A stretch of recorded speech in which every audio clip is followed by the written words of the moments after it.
Hubert, do you have an update on Henry's status? Yeah, I mean, he's getting better every day. Had an individual workout yesterday.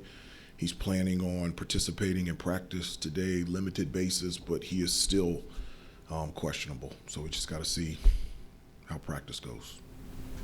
Hubert, how have you seen the team respond in the last couple of days, and have you had to try anything different or unique as far as approach with them? No, nothing different and unique. It's just get back to work. Obviously, we didn't play our best on Tuesday, and one of the things I have said is like we've got to play better and we've got to give more, and in every area of the game, whether it's defensively, one-on-one, defending without fouling, limiting teams to one shot every possession. We did out-rebound our last opponent, which was the first in 4 games. We got 17 offensive rebounds, which was huge for us. I've stressed offensive rebounding every day, all day with this team, and so something of an encouragement to we've got to continue to do that. And just, from an offensive standpoint, just the consistency of getting good shots and also giving them confidence. There was a lot of open shots that we missed on Tuesday, and giving them confidence that when you're open, shoot it, and have the confidence that you're not just going to shoot it, you're going to make it. Hubert, for Syracuse tomorrow, how much have you gone back and looked at the first game that you guys played here, particularly what happened in the last few minutes of the second half when they tried to make that big comeback? Yeah, they did. I've obviously looked at the entire game and the things that allowed us to be successful and get a lead, and then also look at the things that they did and we did to allow them to cut the lead to 6. And so obviously better execution, taking care of the basketball, being able to execute whether they're in man and zone. One of those things that I had talked about with you guys for us, getting to that level, but the most important thing was sustaining that level. And so we've talked about those things, and I feel like we've gotten better at that from the time that we played Syracuse. How would you describe sort of the process of, you've lost your top 2 scorers and rebounders, your interior presence, right? It changes the way, maybe the most effective way you guys may be able to play, in the sense of giving the ball to Henry and letting him score in the post, right? How do you sort of describe that process of figuring out, okay, this is how we are right now, how are we best equipped to win games this way? Yeah, I mean, I think it's a number of different factors. I think in some ways, in a lot of ways, you have to be who you are. And so, what has allowed us to be successful is, certain things that we do from an offensive standpoint, our pace, our persistence and stubbornness to dominate points in the paint through post penetration, offensive rebounding, limiting in the paint, max pressure on the rim, living at the free throw line, foundation pieces like that, taking care of the basketball. How to get there, there could be, there has to be some tweaks, changes, pivots, and alters because you don't have Henry and Caleb in the lineup. And so I think it's a combination of both. I think it's figuring out this new way, but also holding firm and staying connected to the things that allow you to be successful irregardless who's in the lineup. What about confidence in the sense of when you have a full lineup, guys are settled into positions, they know how they, the best way to play, how they need to play in that piece of the puzzle, but puzzles and pieces are sort of jumbled right now in that sense as you're trying to adjust and accommodate. Yeah, I think it's not a good thing, but I think this group has had to figure out the puzzle, a different puzzle pretty much the entire season.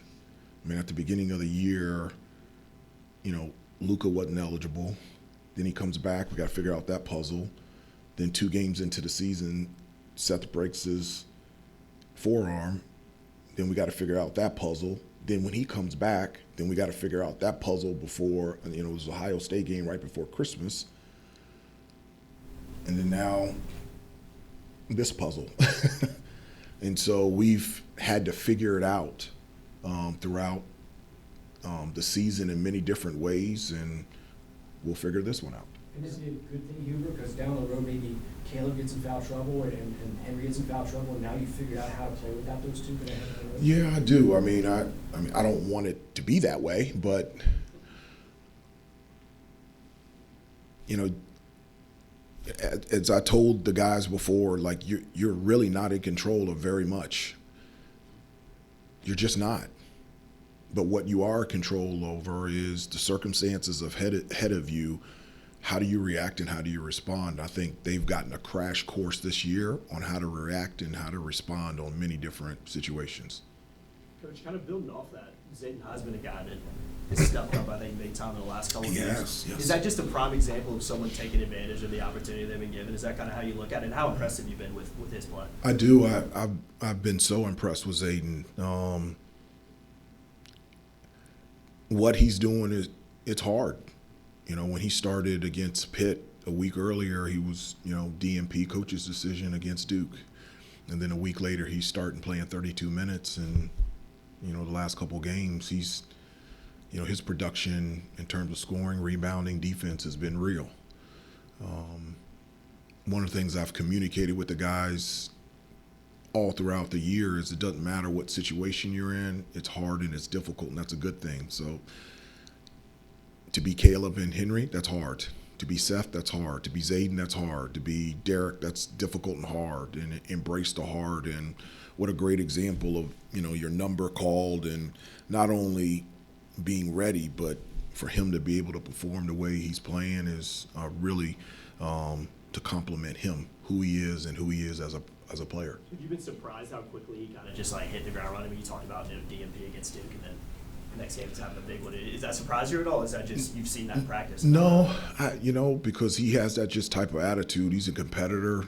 He's a very spirited player, which I like.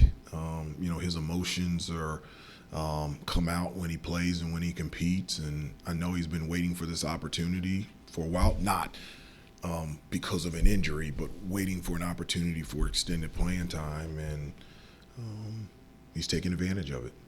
How do you talk to Derek about the shooting struggles, 4 games of really struggling with the shot going in? Is there anything you can do to help him there? Yeah, continue to shoot, continue to take great shots, continue to help this team and be an impact on other ways other than just shooting.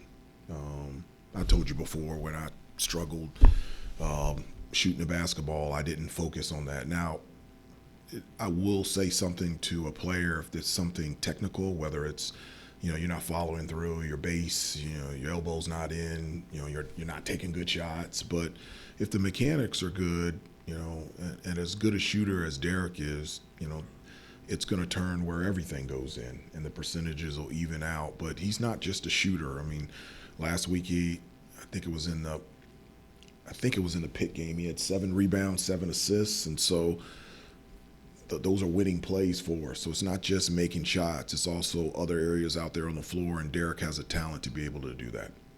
You touched on the offensive rebound success. How do you get that conversion rate up as far as the second chance opportunities? Are you getting the shots you want on those? Yeah, I think it was like 41% offensive rebounding percentage. Our goal all year, beginning of the year, has been 40. For the year, it's not that. It's like 33, I think, somewhere around there.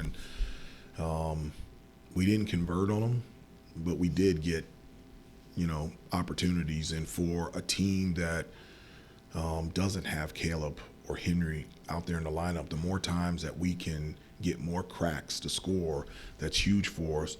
Also, because we're not a huge turnover team. So there's only certain ways you can score, obviously, when you have the possession, but the only other ways are offensive rebounds, getting to the free throw line, and turning people over. We haven't turned people over at a high rate, but that's why it's so important for us to get to the free throw line and get second chance opportunities. Hubert, looking ahead a little bit, Monday when you guys play Louisville, you'll be wearing those warm-up shirts that your team designed earlier this winter at the Hargrave Center.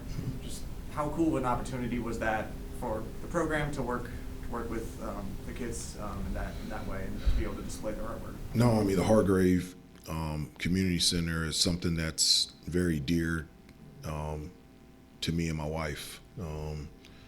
My wife spends a ton of time over there. Obviously, it's a community center here in Chapel Hill that mainly serves the African American, Hispanic communities, and they do a number of unbelievable stuff in this community for kids and families, after-school programs, camps, and our program here is connected to that community center. And what an honor and a privilege to be able to wear those shooting shirts on Monday in celebration of Black History Month, and also the celebration of Hargrave and the history of that community center here in Chapel Hill. Hubert, what have y'all had to kind of tweak defensively without kind of the rim protection that Caleb and Henry can provide as shot blockers and alters? You know, one of the things, you're right, with Henry and Caleb, their length and athleticism, whether, they can block and alter shots, and obviously that's a huge determining factor in defense and keeping guys from scoring consistent points in the paint. I think not necessarily some tweaks defensively, but, with Zayen and Zayen, those are only two bigs. So it's so important to stay out of foul trouble and not be aggressive and not to get stops, but also be cognizant of you can't get into foul trouble. Also, because of our limited numbers, I don't have a stat, but I don't think we've picked up and pressed and done those things as much the last two games because of different lineups. So in terms of just basic half court, there's been very little tweaks and pivots, but in terms of awareness of staying out of foul trouble and maybe extending our defense full court, I think there's been an adjustment there at times. Where do things stand with Caleb on the timeline now that it's been about 10 days since the injury?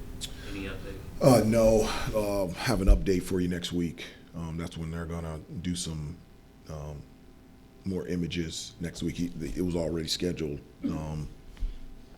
By the time we found out that he did break his hand, and so he's been in my office every day, and he wants to practice today. So, but I'm not going to let him. So, is he able to do much of anything? I mean, the exercise bike, him lightly shooting with his good hand. I mean, is that about all we've seen him in at games like that? But is that it really? Yeah, but that's but it's a lot. And what I mean by that is what he's doing in the weight room, what he's doing conditioning wise, it's real.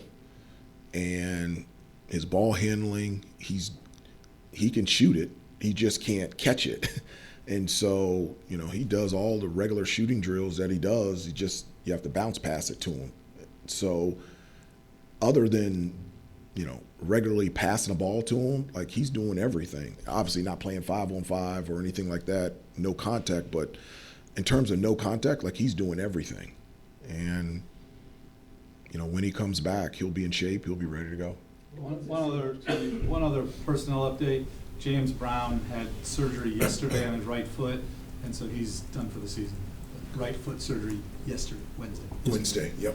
What does that say about Caleb? Because there's players across the country who could shut it down if he'd be in his position with the NBA draft next year, and he wants to play. He wants to get on the court with that. Yeah, I mean, for Caleb, and I'm specifically speaking about him, he's someone that obviously thus far he's had an amazing year and he's an incredible talent, but from the start he has had both feet in. He's unpacked his bags. He is so invested into his teammates, this team, this program, and this university. It is a burning desire. Obviously, he has aspirations of playing in the NBA, but he also has a burning desire to play with his friends. And it's something that he has looked forward to. It's something that he loves and he wants to continue to do until he can't do it anymore. Got time for one more. Or not. All right. Okay. Thanks, everybody. Okay, Thanks, see you guys later. Thanks, Hubert. I love when that happens. 36 in Syracuse. Yeah. 36 in Syracuse. Not